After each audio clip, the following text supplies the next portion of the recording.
Oh, I talked to Lilliput David, and he said that he had the same experiences. He is from Maine.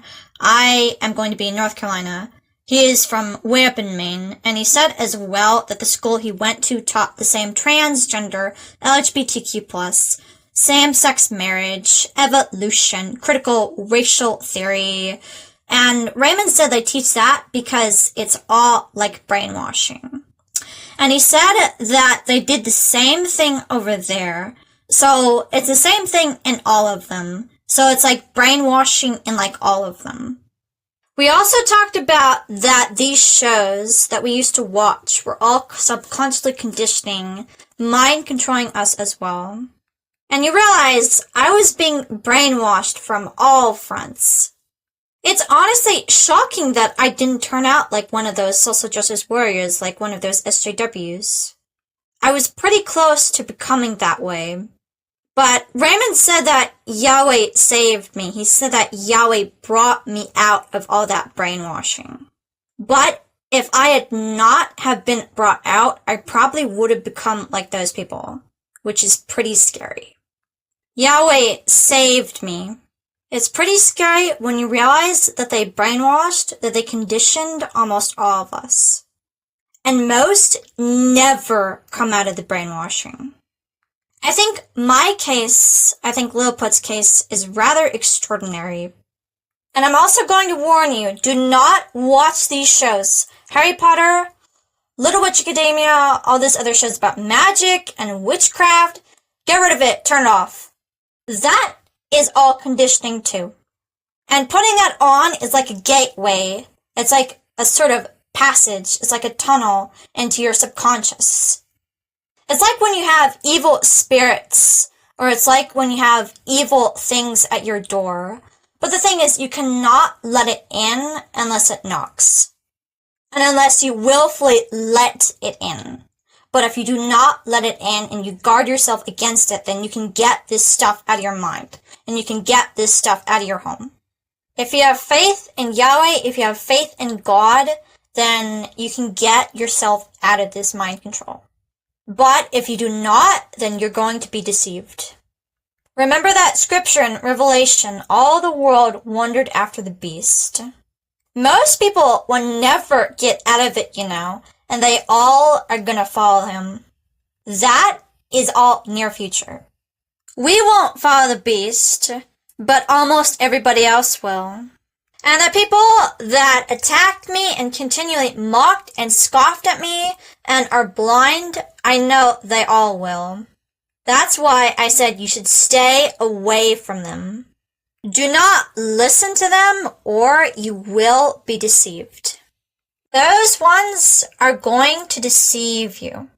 So, just a warning. Now, I did a thing, and I was talking on Odyssey about Halloween, that satanic holiday, and how that is all about witchcraft, and divination, and sorcery, and they dress up in costumes to ward off the dead, and that's where trick-or-treat actually comes from, to ward off evil spirits. And I talked about how it comes from all these really satanic things. And it is all also about murder and human sacrifice. But it's no surprise, all the mainstream holidays all come from rather demonic, satanic things. I'm not sure if I've talked about St. Patrick's Day, which comes from Liberalia. Here it says a little bit about that. In ancient Roman religion, the Liberalia, March 17th, was the festival of Liber Pater and his consort Libera.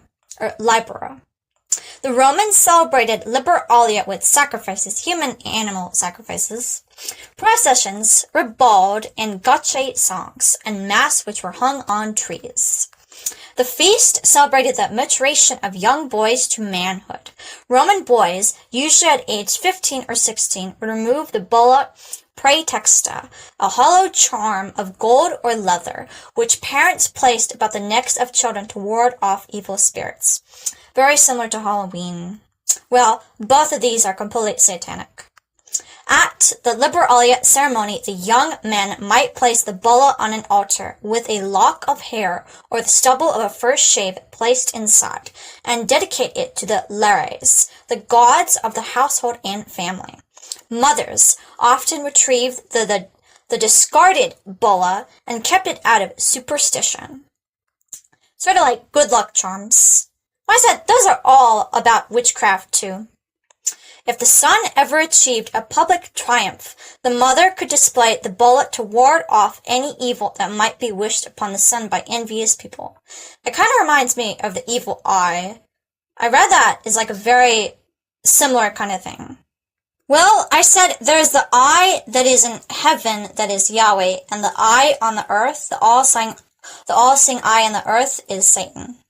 Satan is the all-seeing eye.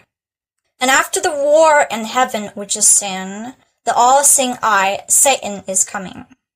So, as well, whenever you see these subliminal messages with the eye, the all-seeing eye, and the checkerboard floor, and all this Masonic stuff, there's all talking about Satan. And they're all bragging that Satan is coming. Okay, that is all like bragging about what is going to happen. The all-seeing eye, Satan is coming. Okay, it's all like bragging. But here it says a little bit more about this. The young men discarded the toga praetexta, which was probably derived from Etruscan dress and was decorated with a broad purple border and worn with a bullet by boys and girls. Yes, girls wore the bullet too, which is this charm. The boys donned the clothing of adulthood, the pure white toga virilis, or man's toga. The garment identified him as a citizen of Rome and thus an eligible voter. The celebration was meant to honor Liber Pater, an ancient god of fertility and wine, like Bacchus, the Roman version of the Greek god Dionysus. Liber Pater was also a vegetation god, responsible for protecting the seed. Okay, so that is very interesting. And of course, this is in March. So of course, this is where St. Patrick's Day comes from. So all the mainstream holidays come from pretty demonic, satanic things. And they are not original in any way. They all stole it from ancient cultures.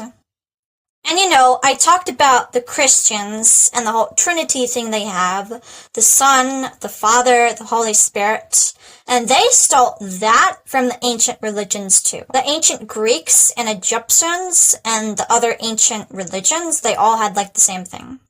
So does it surprise me? No, of course they stole it all from the other ancient religions. So the Christians stole everything. And Raymond said that they are like religious pagans. Yes, that is true. And Christmas, if you want to talk about Christmas, Christmas is the birthday of the sun god. Christmas is all about sun worship. So we'll read a little bit. In the traditional view, Sol Invictus was the second of two entirely different sun gods in Rome. The first of these, Sol Indiges, or Sol, was an early Roman deity of minor importance whose cult had petered out by the 1st century AD. Sol Invictus, which is where Christmas comes from. You see, this is all about sun worship.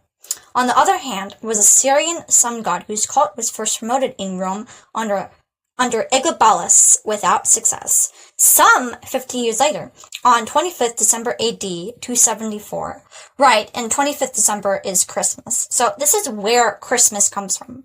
The Roman Emperor Aurelian established the cult of Sol Invictus as an official religion alongside their traditional Roman cults. 25th December, and that is also Christmas. Christmas is the birthday of the sun god. Okay, this is what this is saying. 25th December was Sol Invictus's birthday. And that was the birthday of like all these other sun gods. And 25th December is the rebirth of the sun. The rebirth of the sun. And it's when the sun rises again.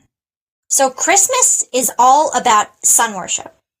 And in Australia, December is like their version of summer. Because the seasons are like the opposite to here. So it's all about sun worship. And Christmas also comes from Yule. They stole that from Yule as well. So it even says in Jeremiah, "Thus saith Yahweh, learn not the way of the heathen, and be not dismayed at the signs of heaven, for the heathen are dismayed at them." So this is Jeremiah 2:3-4. For the customs of the people are vain, for one cutteth a tree out of the forest, the work of the hands of the workmen with the axe. They deck it with silver and with gold, they fasten it with nails and with hammers, that it move not. So, what do you think that verse is talking about, okay? That's talking about Christmas. Yahweh is talking about Christmas. He's saying that Christmas is an abomination, that it's a sin, that it is a custom of the heathen. Okay, that is what that is saying. That is saying that Christmas is an abomination, okay? Yahweh, God, does not like Christmas. That scripture clearly says that. So, the pagan holidays are all sins, all breaking Yahweh's law. Well, why does the evil world love them then? Because the evil world loves sin. Because the evil world loves breaking Yahweh's law. Sin is breaking Yahweh's law. They love sin. So now we're going to talk about Yule. Yule is a winter festival historically observed by the Germanic peoples that was incorporated into Christmas during the Christianization of the Germanic peoples, and in the modern period is celebrated separate to the Christian festival by adherents of some new religious movements such as modern Germanic paganism. Yes, and you know the videos where I talked a lot about Wicca and the witchcraft religion. Okay, this is what the witches believe. Wicca is like their religion. And the witches, this is what they believe. They have all these holidays of the year, and they have a whole, map, a whole chart of them. A whole, seasonal thing that they celebrate. And Yule is one of the Wicca holidays. Yule is one of the things that the witches celebrate.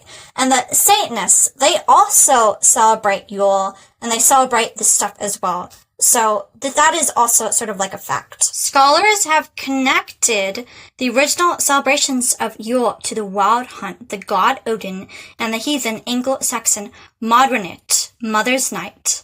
The term Yule and cognates are still used in English and the Scandinavian languages as well as in Finnish and Estonian to describe Christmas and other festivals occurring during the winter season. Furthermore, some present-day Christmas customs and traditions such as the Yule log, Yule goat, Yule boar, Yule singing, and others may have connections to older pagan Yule traditions. And Modernit, was an event held at what is now Christmas Eve by heathen Anglo-Saxon. The event is solely attested by the medieval English historian Bede in his 8th century Latin work, De Temporum Rationone, or Ratione, or however you pronounce that. Ration. It has been suggested that sacrifices may have occurred during this event. Well, of course they sacrifice people. Of course they sacrifice animals.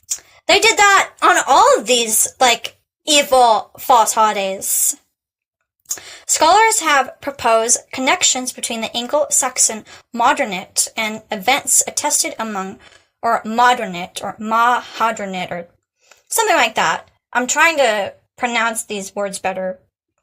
But anyway, it says they have connections to events attested among other Germanic peoples, specifically those involving the Dizir, collective female ancestral beings in Yule, and the Germanic matres and matronae, female beings attested by way of altar and votive inscriptions, nearly always appearing in trios. Matres and matronae. It says they were female deities. It's like these trio of goddesses. This trio. Well, that kind of reminds me of the three graces. That reminds me of the three graces from Greek mythology or Greek history. Well, all the human-animal hybrids are from the genetic experiments. So, of course, that is all history, but they say it's mythology. Well, we know that they lie. The three graces, which was these three gods of art and music and sort of these kind of patronages. The three graces were like the patron of the arts. That's sort of what they were. So that is another version of the three graces from the ancient Greeks. So again, they all stole this stuff from these ancient cultures, from these other ancient religions. You can see that because they all have like the same versions of like the same exact things. They just copy and pasted it, but they just put a different like name on it. But it's evident that they stole that from ancient Greece. Anyways, I asked Raymond about where all these gods came from, and he said that they all were Nephilim.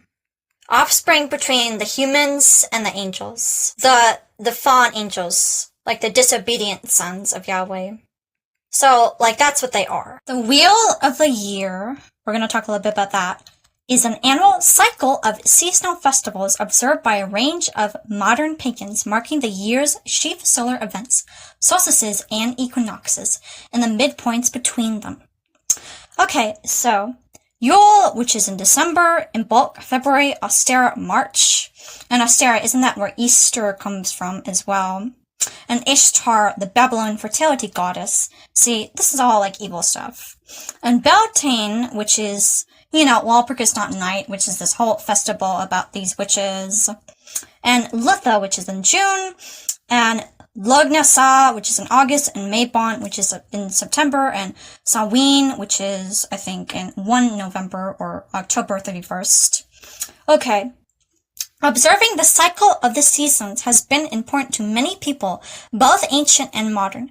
Modern pagan festivals that rely on the wheel are based to varying degrees on folk traditions, regardless of actual historical pagan practices. Some Wiccans, Wicca is the witches' religion. So we're talking about the witches. Use the term Sabbat to refer to each festival. I raised my eyebrow a little bit when they said many people. Many people, what do you think they're talking about? They're talking about the Wiccans. They're talking about the witches. Okay, I talked about that is what they believe. That is their whole, central belief system. Of course, this is what the witches do.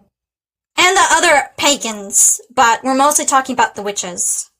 Now, here it says, in many traditions of modern pagan cosmology, all things are considered to be cyclical, or cyclical. Okay, trying to pronounce that. With time as a perpetual cycle of growth and retreat tied to the sun's annual death and rebirth. Death and rebirth. Isn't that also where we're talking about Christmas? That was the rebirth of the sun. See, this is all tied together. This cycle is also viewed as a micro and macrocosm of other life cycles in an immeasurable series of cycles composing the universe. Ooh, the universe. The days that fall on the landmarks of the yearly cycle traditionally mark the beginnings and middles of the 4 seasons. They are regarded with significance and host to major communal festivals. Yep, this is what they do. These 8 festivals are the most common times for community celebrations. In addition to the quarter and cross-quarter days, other festivals may also be celebrated throughout the year, especially in the context of polytheistic Reconstructionism and other ethnic traditions, while festivals of the wheel are steeped in solar mythology and symbolism. Many Wiccan Esbats are commonly based on lunar cycles. Together, they represent the most common celebrations in Wiccan-influenced forms of modern paganism, especially in neo-pagan witchcraft groups. Esbats. Okay. An Esbat is a coven meeting or ritual at a time other than one of the Sabbats within Wicca and other Wiccan-influenced forms of combinatory paganism. Okay, so basically witchcraft. Esbats can span a wide range of purposes from coven business meetings and initiation ceremonies to social gatherings, times of merriment, and opportunities to commune with the divine. The divine, which is like this male and female energy that they sort of worship.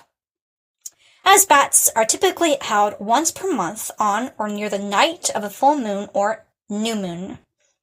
Sorry if I'm starting a little bit. I'm trying to really get all of this. Now, I don't believe everything that they say. They do lie sometimes. But, I think that some of what they say is close to the truth. Due to the connection between the moon and femininity in Wicca, Esbats are associated with goddesses. Right. And do you remember that whole ritual I was talking about, the charge of the goddess? So the charge of the goddess, which involves the spiritual possession and them being possessed by this female goddess, by this female divine energy. Do I speak very clearly? Raymond said I do. So I hope that sums up what they believe. Yes, they do believe in spiritual possession, and tarot cards, and seances, and talking to the dead, and sorcery, and divination. And yes, they do believe doing rituals to speak with your ancestors and all of that, and opening your third eye. You see, their whole religion is very incredibly satanic. Well, they believe that is fun, that is good, that is entertaining. Well, just like those people that mocked and scoffed and attacked me, they are blind. Raymond said that the Wiccans, witches, he said that they are blind because they reject Yahweh. They are blind because they reject Yahweh for all these other gods. The first commandment says that we are supposed to worship Yahweh only. They worship all these other gods.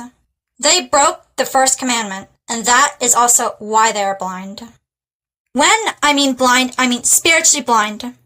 They do not see the truth. They have been blinded. So that's why they believe in all these gods, and they worship nature, and they are nature worshippers, and they worship the sun and the moon and the stars, and why they worship the animals, and why they believe in all these just evil things. They reject Yahweh, and so they reject salvation, and so they cannot be saved, and so they have no salvation. They cannot be saved. They are lost. So I was going to mention it earlier, but I'll mention it now. And Christmas also comes from Saturnalia. So, Saturnalia, which was an ancient Roman festival that was on December 17th. Here it says, the holiday was celebrated with a sacrifice at the Temple of Saturn in the Roman Forum, and a public banquet followed by private gift-giving, continual partying, and a carnival atmosphere. So, sort of like New Year's. And I talked about New Year's, which is from the pagan god Janus, which is the god of two faces.